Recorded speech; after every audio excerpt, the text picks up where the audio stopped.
Olá, o nosso grupo ele é formado por Elizabeth Gonzaga, Gabriel Silva Santos, Otávio Gonçalves e Victor Augusto. Nossa apresentação ela é sobre a produção do aço de forma industrial, na disciplina de Química Tecnológica do K8 no Instituto Federal de São Paulo. No processo industrial de produção do ferro, já que ela é uma siderúrgica que produz o ferro, toda siderúrgica ela vai trabalhar com o processo de metalurgia. Mas o que seria metalurgia? Metalurgia ela é uma sequência de processos em que eu vou querer obter aquele metal que está presente no minério em sua forma reduzida. Então eu vou obter o metal presente no minério na sua forma mais pura possível. Porque o metal que vai estar presente no minério, ele vai estar na sua forma oxidada, né? Na sua forma que ele perdeu elétrons. Então, o processo de metalurgia seria fazer um processo de redução em que esse metal que está com elétrons a menos, ele vá para o seu estado zero, em que é a sua forma pura, sólida. E o processo de corrosão, ele é o processo contrário, em que o metal, na sua forma sólida, ele vai passar para a sua forma oxidada, né?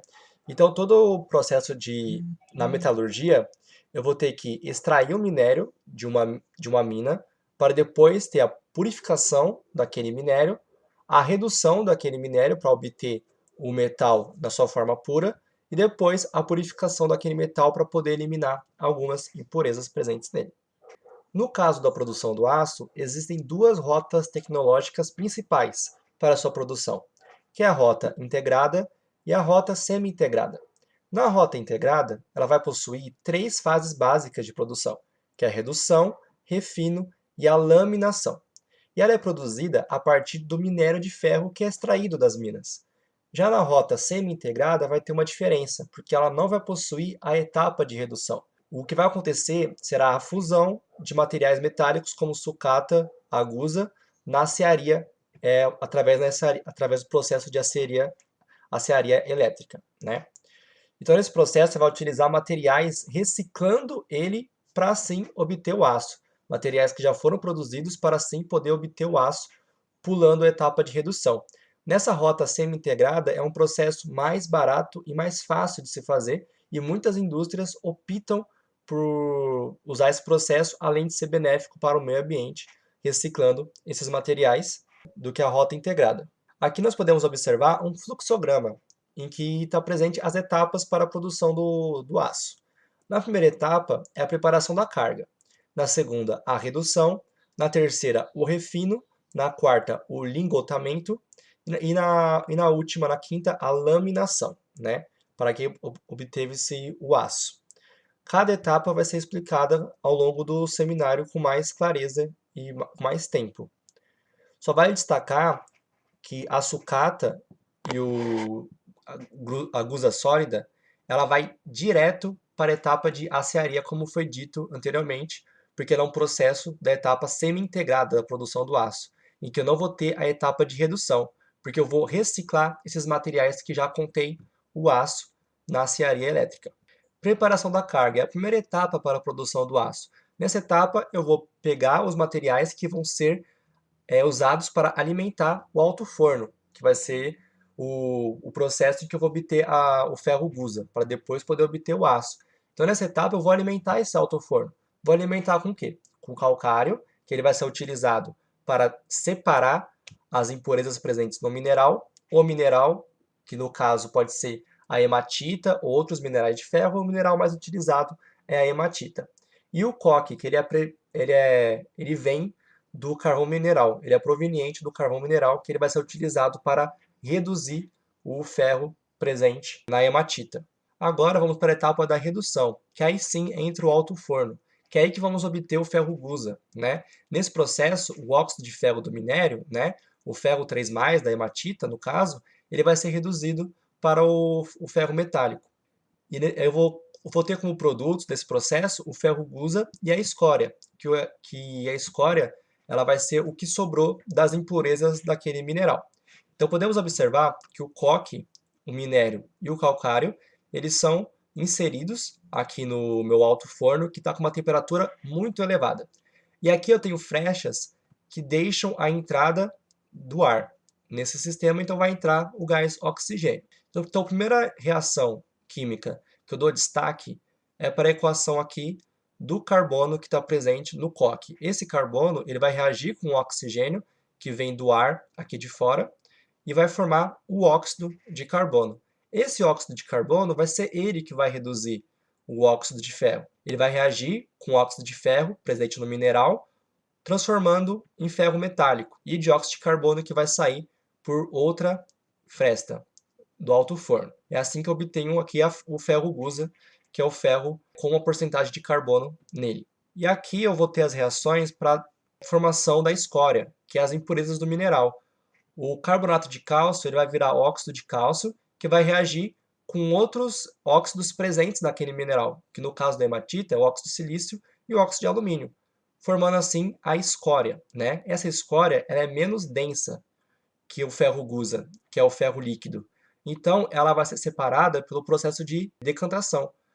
Então, a escória líquida ela vai ficar menos densa, então ela vai ficar em cima do ferro líquido, separando-os assim nessa flecha, e o ferro líquido aqui, o ferro gusa, saindo aqui embaixo.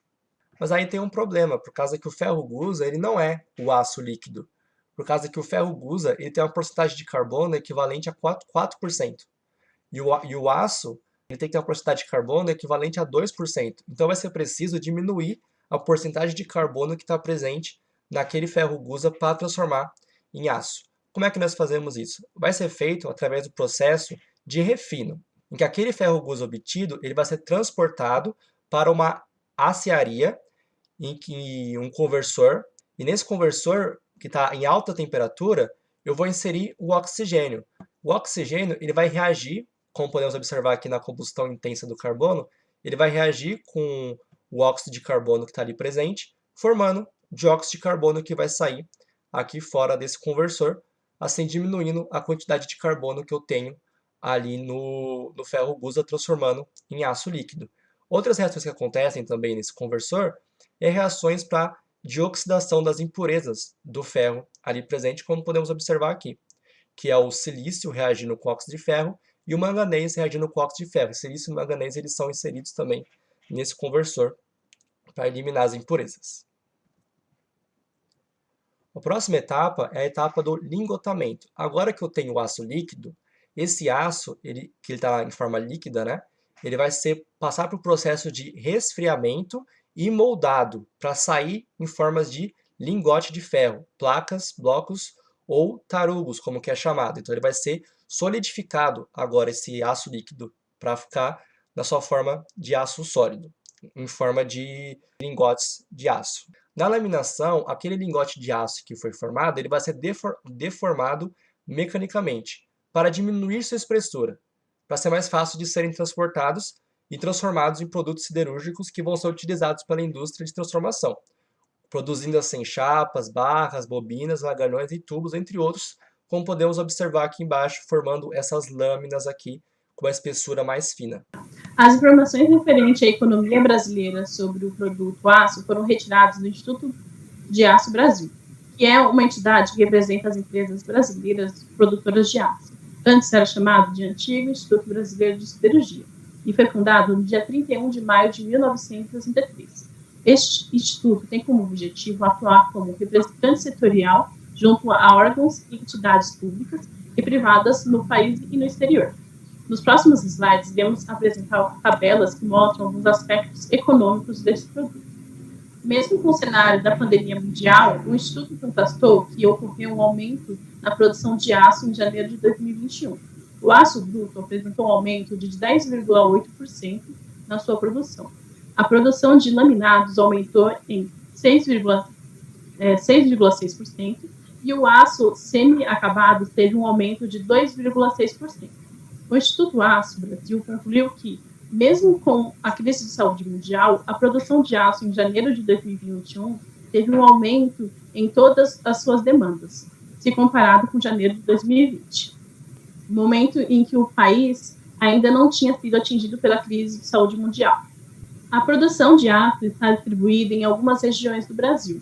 Em janeiro de 2021, o Rio de Janeiro foi o estado que mais produziu aço bruto, tendo 30,2% do valor total produzido, seguido por Minas Gerais e Espírito Santo, que produziram, respectivamente, 19,9% e 20,8% do aço.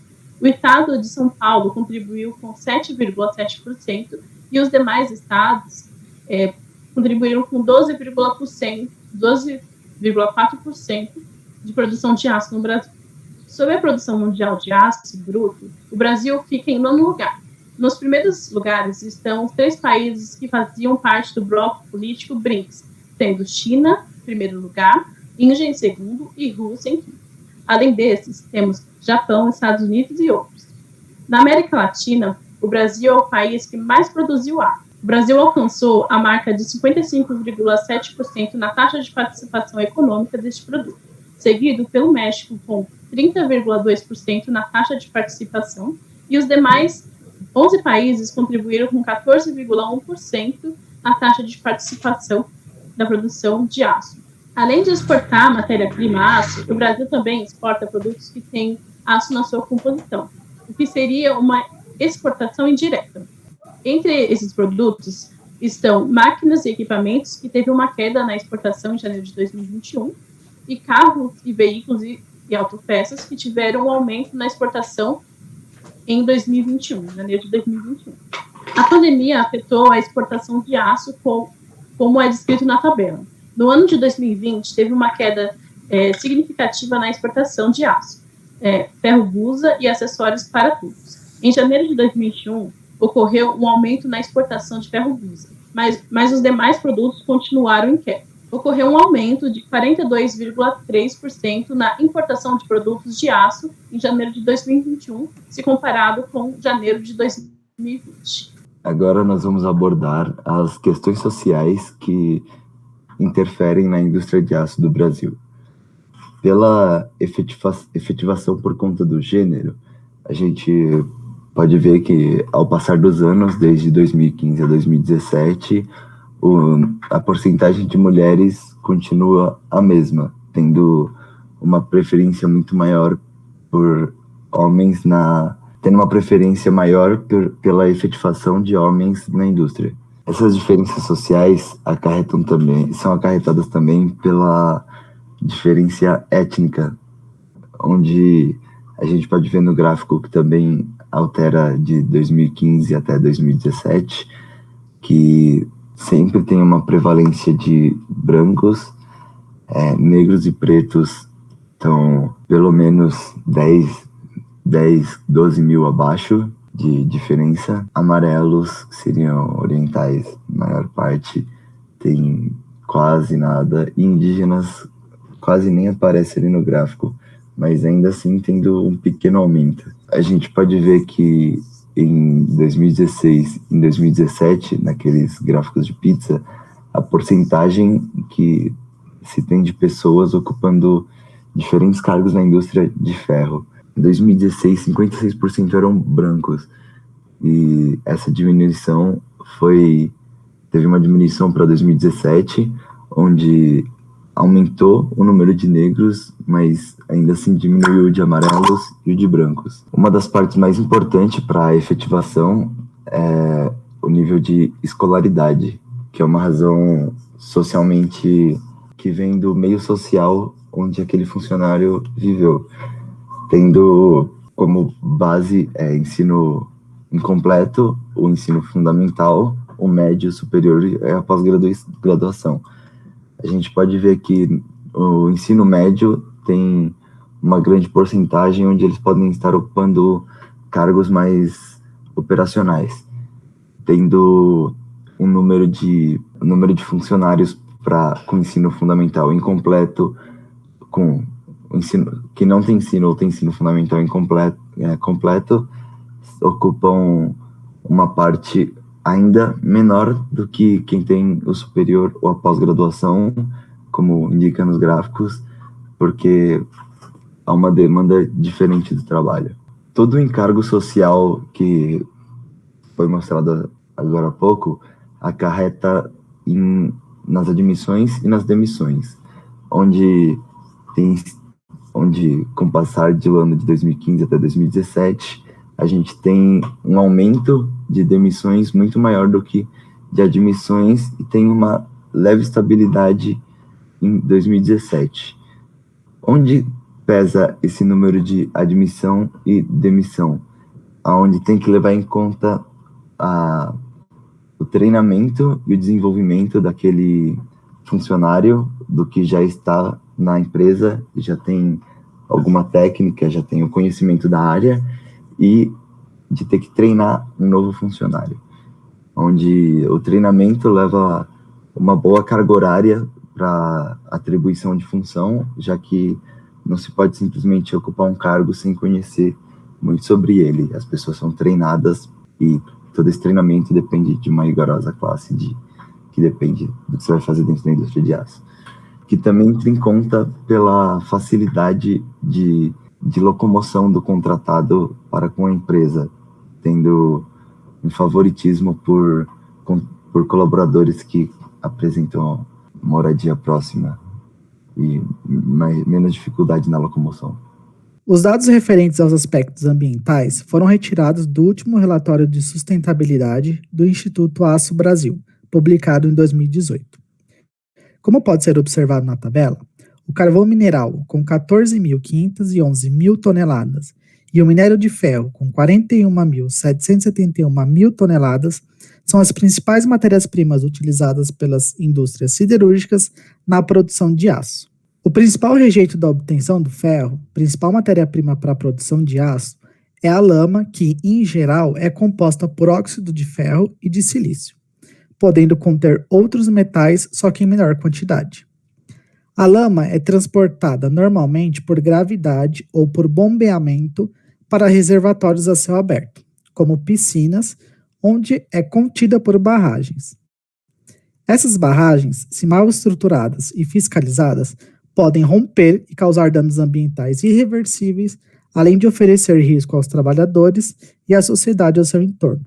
O rejeito pode alterar a composição do solo onde é depositado e, em caso de rompimento de uma barragem, pode atingir rios, alterando o pH e a composição da água, além de deixá-la turva, fazendo com que a vida dependente da fotossíntese seja extinguida, impactando não só o rio, mas também todos aqueles que dependem dele. Os episódios mais próximos e recentes são o que ocorreu em 2015, com o rompimento da barragem de Fundão, em Mariana, Minas Gerais, atingindo o Rio Doce e seus ecossistemas, e o que ocorreu em 2019, com o rompimento da barragem da Mina do Feijão, em Brumadinho, Minas Gerais. Quanto aos resíduos da produção de aço, a geração de agregado siderúrgico de alto forno representou 42% do volume total nos 2 anos, 2016 e 2017, e a de escória de aciária, 27%. O restante dos resíduos foram os finos, pós, lamas e outros, que são resultantes de processos e sistemas de tratamento existentes. Desse total de resíduos, foram reaproveitados cerca de 88% em 2016 e 86% em 2017, sendo a principal destinação a pavimentação de estradas e a produção de cimento. A matriz energética do setor não passou por grandes alterações nos últimos 2 anos, 2016 e 2017. Em 2016, o uso de carvão mineral e de coque foi de aproximadamente 73%. O conjunto de derivados de petróleo correspondeu a 15%.